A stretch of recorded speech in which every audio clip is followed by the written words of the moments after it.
2012. gadā radās tā doma izveidot atbalsta centru ģimenēm, kurās aug bērni un jaunieši ar īpašām vajadzībām. Un 2012. gada septembra mēnesī jau šeit atvērām telpas, kurās bija iespēja kopā sanākt šīm ģimenēm.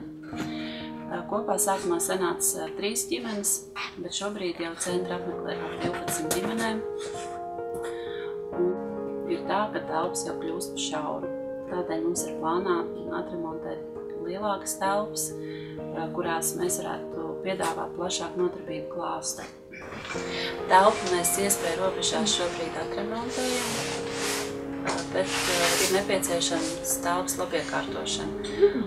Un telpas labiekārtošanai mums trūks šobrīd līdzekļi, tādēļ mēs griežamies ar lūgumu atbalstīt, ja kādam ir iespēja, lai varētu šo telpu iekārtot.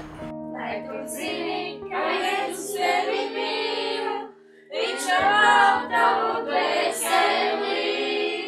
Ja tev grūti piesauc viņa vārdu, viņš tev atbildēs un palīdzēs.